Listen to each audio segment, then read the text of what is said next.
जय श्री माता जी।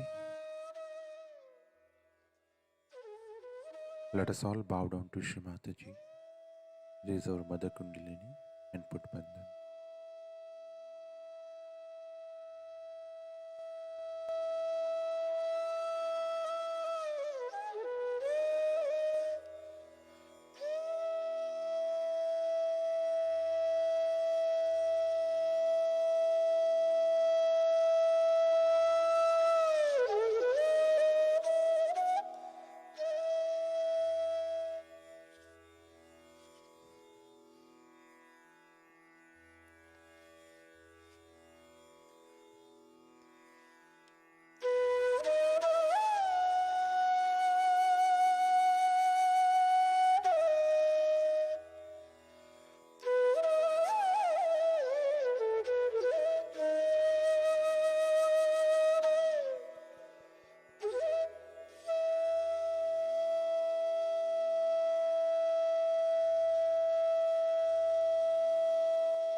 Shri Ganesh Mantra.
Let us now listen to Shri Mataji's speech.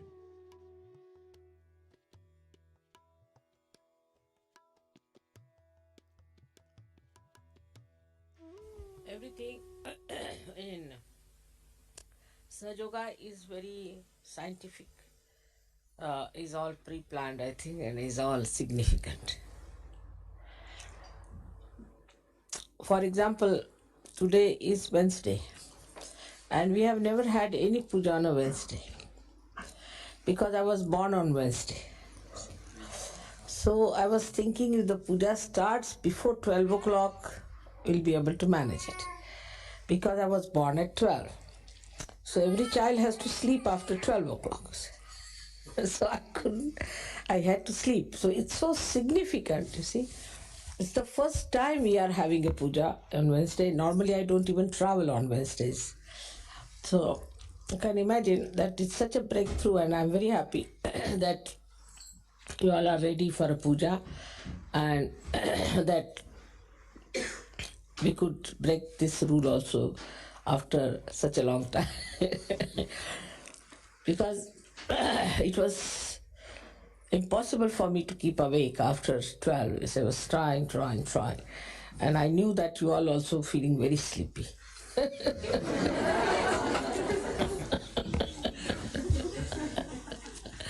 So it's so mutual and it's so simple. All right. So today we have gathered really remarkably in the really center of the Nabhi of the universe.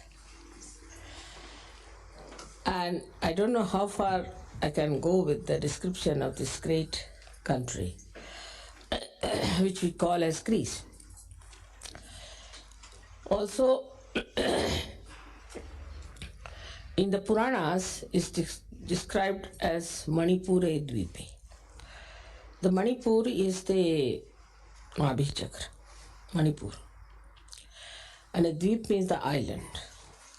Island of the Manipura stays the Athena. And there is a temple of Athena, all being described about her temple, about her jewelry, dress, and everything. So it's already in the Puranas described, this Athena. As I've told you before, Athena means the primordial mother.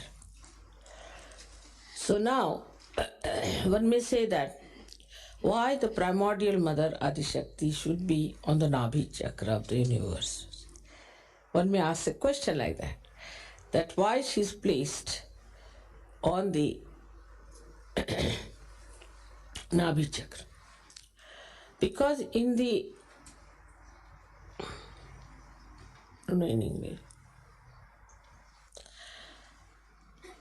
before the creation was created in the material form, where it was planned,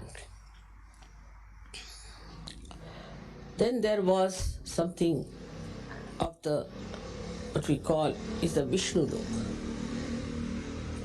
Is the Loka or the area where Vishnu ruled. And in that Vishnu Loka, it was decided that Adishakti should first come in the form as a cow, and then she should descend in the area called as Gokul, which is Vishuddhi Chakra, first, and create vibrations there. Now, in the material form, the Gokul was where Sri Krishna lived in his childhood. So, in the material form, Athena itself lived in the material form. I'm not saying in the formation before. In this area to create the vibrations. So it is not only she was a goddess, but she lived in this area to create the vibrations for the Nabhi, to create the universal compassion and love and all her qualities. Now, as you know, every aspect of the goddess has different qualities. And as you can see that Mahakali has the aspect of comforting and Mahasaraswati is counseling. And the Mahalakshmi has got for the redemption, for the awakening. But the Adishakti's work is to unite everything, to integrate everything. And to integrate all those qualities, the Adishakti herself was in material form, came on this earth, in this part. And that's why they knew about Athena. But as it is, I don't know what are the stories they have. They must have some mythological stories about Athena, that she lived like this or whatever it was. And this is where she created the Devaloka. Devaloka is the area where Devas were created. Like she created Indra. You have heard the name of Indra. Then Varuna. All these Devalokas she created in this area, not in India. Devaloka was created on this side. And Ganas and all these people were created on the side of Nepal and all those places, on the left-hand side.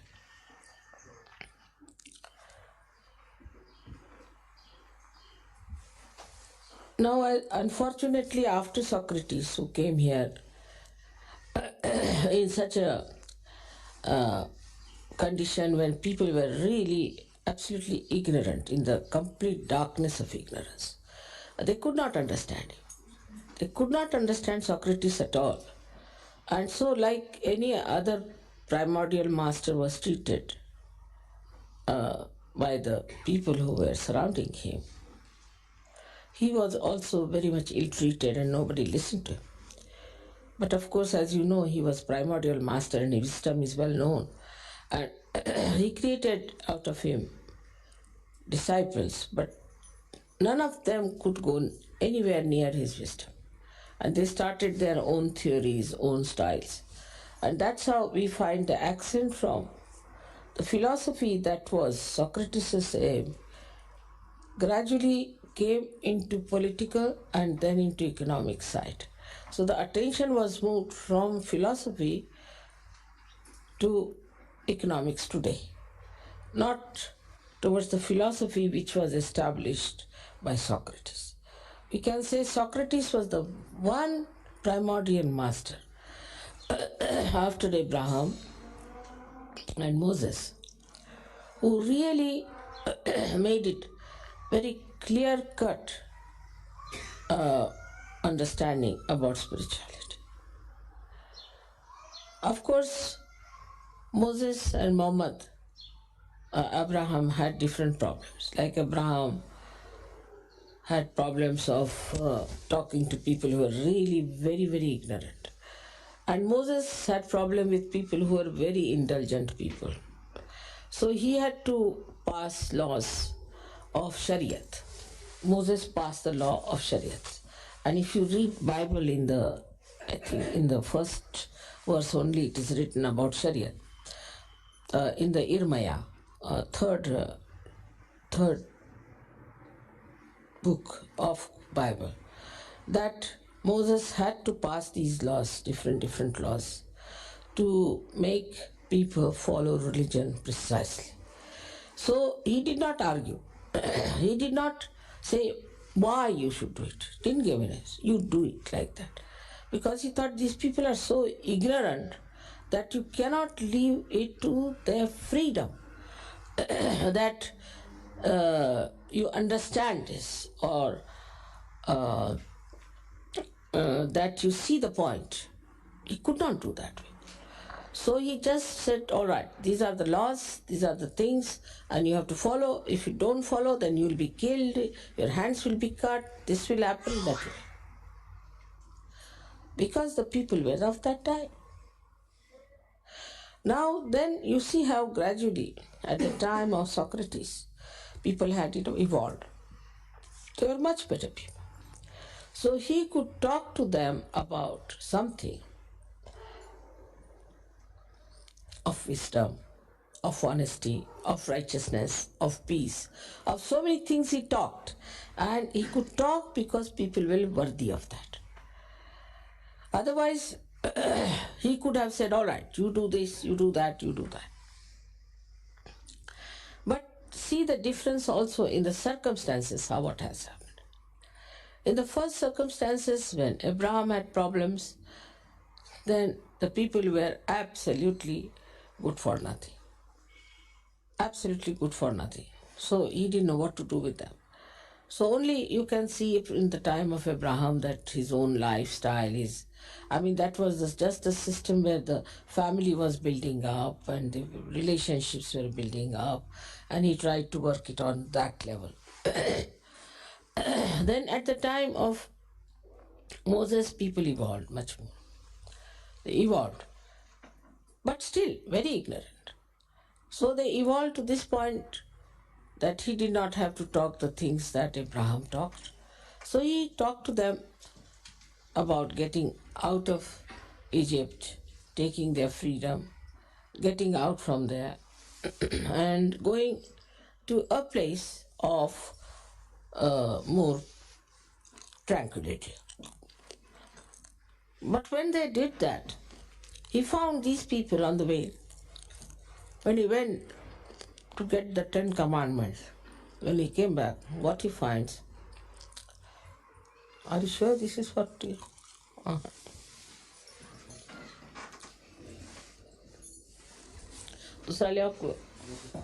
Must be somewhere. It's alright, it's upside down. I think people have issued this.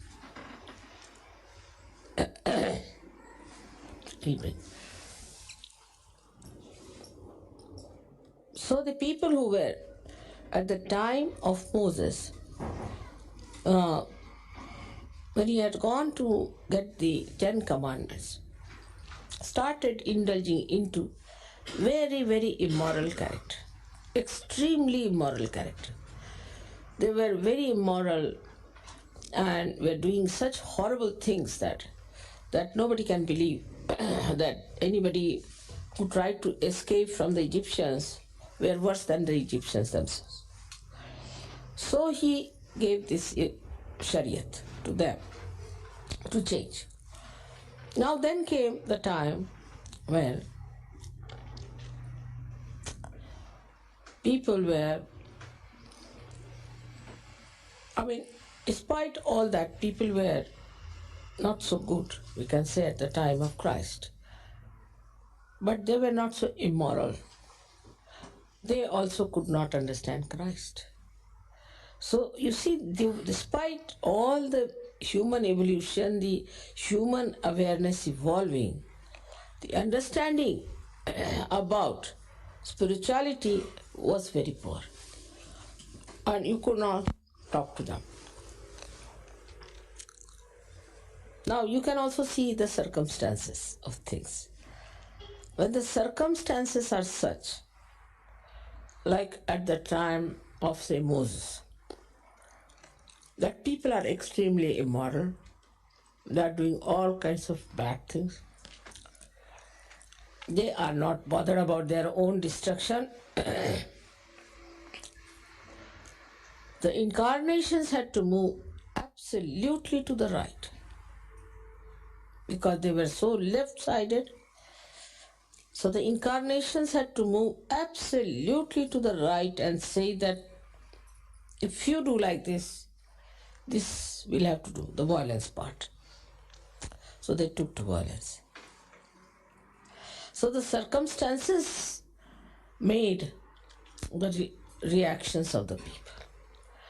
Also the awareness of human beings. So many things worked it out.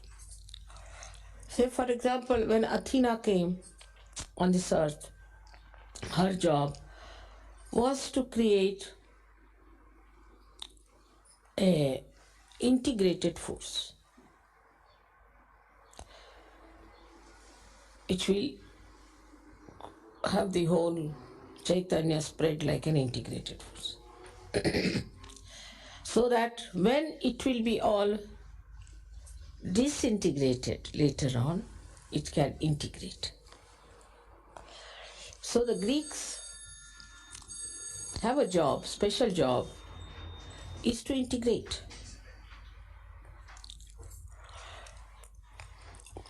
You have to integrate people which are left-sided and right-sided. And that's what I asked him, what happened to Hitler. So they said that when they saw Hitler, though Hitler respected them, they resisted Hitler. You can see the significance. How he respected the Greeks. And despite that, they resisted him because they were given this special capacity. Same thing with Greeks, they went to, except Alexander only the one, who tried to invade India. And because of a Greek nature, he receded back. You see, it's a Greek nature that they can go so far and then not. Because they have an integrating force. The same thing as I was asking him about what happened with the Turks. They had gone into Turkey, but they receded back. So this power of receding back and is the integrating power. By you integrate within yourself both the qualities of the left and right, and you balance it, and you see, no, that's all right. If you have to be in the center, we should go up to a point and come back. And this is a very basic quality of Greeks in every respect. If you take their shipping, they're very aggressive in shipping to begin with. Extremely aggressive people, and Greek ships were known for not maintaining at all. They were not very law abiding. So they were never used to maintain their ships, you see. And always under trouble, the Greeks. That the shipping they were known to be, the Greeks are ships which are all falling off, you see, and rattling. So perhaps they were aware that now the shipping is going to go down. So no use maintaining these ships, you see. Then when the shipping went down, you see, this is on an economic level, I'm saying, how they worked it out. They sunk their ships and got the money out of insurance.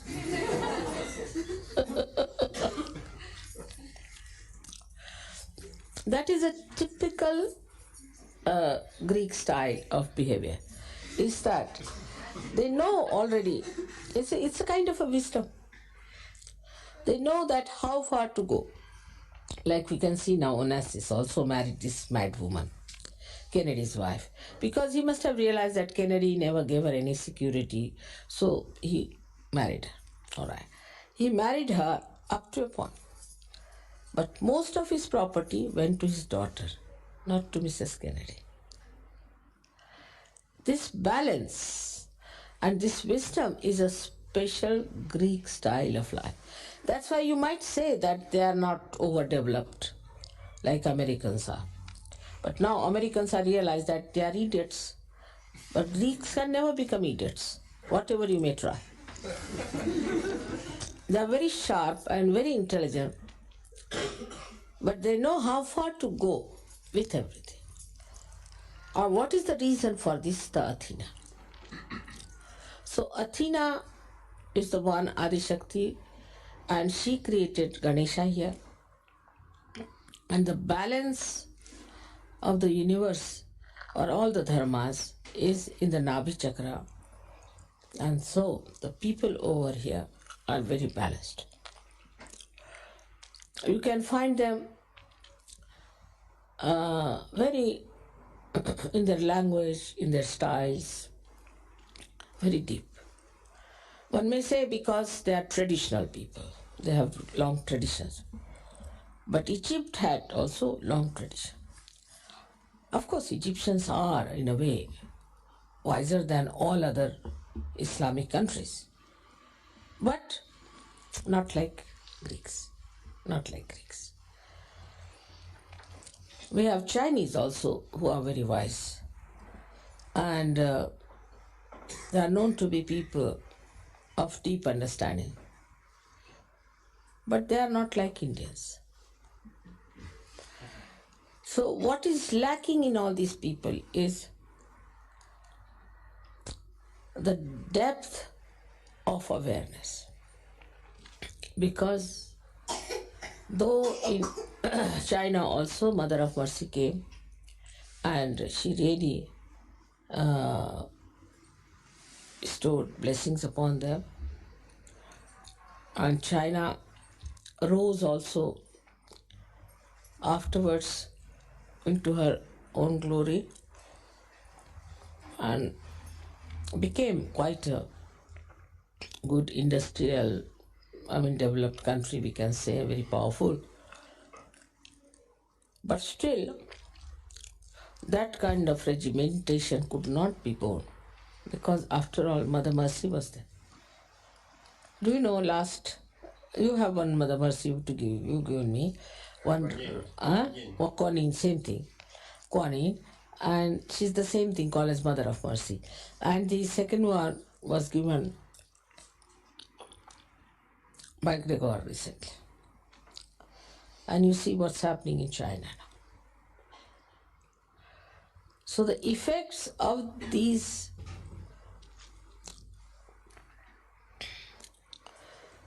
deities which existed in different countries at different times are felt only in Kali Yuga in the best way. Now you may say that why should Mother come last to Greece? Because now Athena is in the Sahasrara. So you have to go not in the Navi. So I had to bring Sahasrara here, isn't it? Sahasrara is the last chakra one has to achieve. So I thought that let Greeks grow up to the Sahasrara point. So we have to establish Sahasrara in this. And thus it's a very powerful work we have to do in Greece. Because actually at the time when Athena came here, it was not Sahasrara, it was Nabhi. Because she was actually on the Himalayas, came from the Himalayas. So now to bring Himalaya here, or to bring that purity in Greece is a tremendous task. And we have very few such yogis. But you see the reaction of the gentleman who came, and we have formidable job because of these orthodox, most unorthodox. They have no orthodoxy about anything. So we have a problem, big problem, how we'll establish here.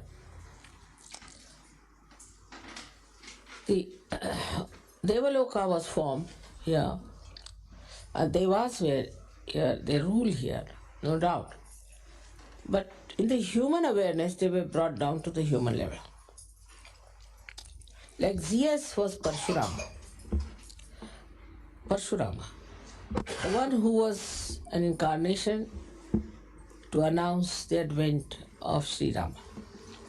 And he came before Sri Ram, died also very much before Sri Ram.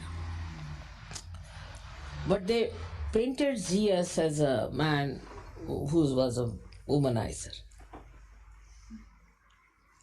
So all gods were brought to the level of human beings, restored with all the weaknesses. See? Actually decorated with all the weaknesses, like that. And that is responsible for the downfall, because this part of the country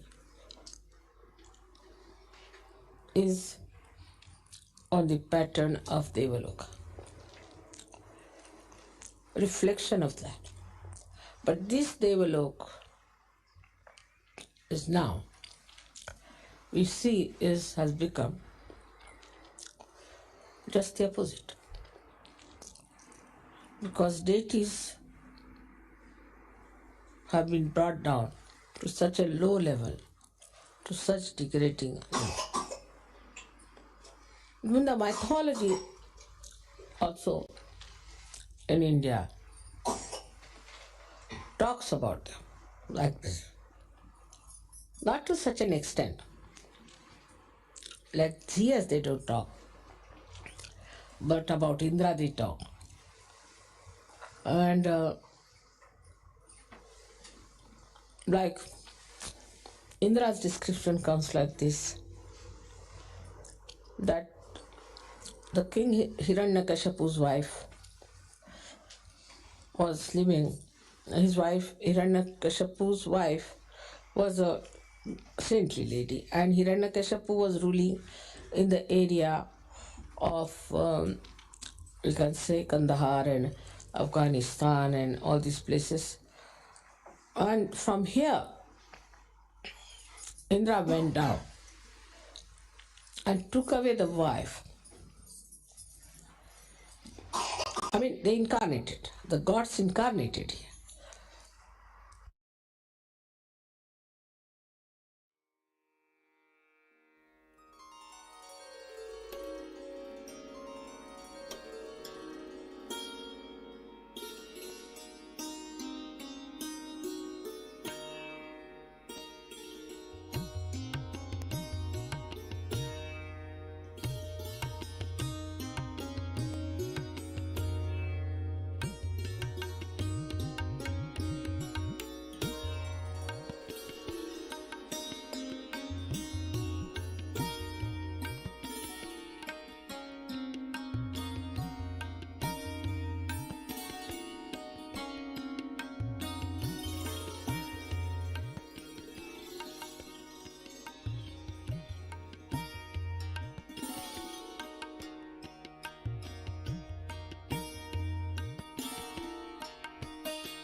महामंत्रास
Thank you, Shri Mataji,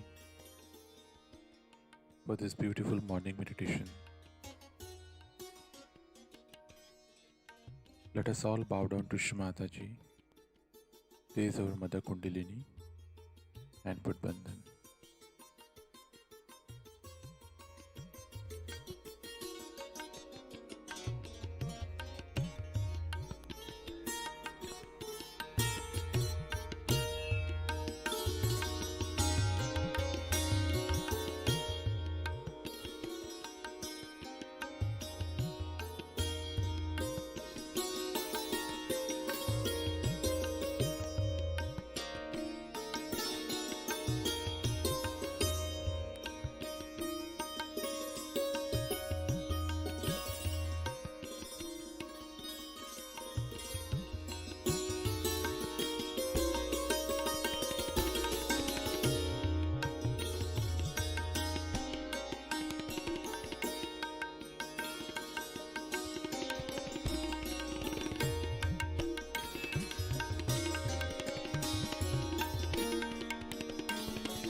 We will continue with our morning meditation tomorrow morning, same time. Jai Shri Mataji.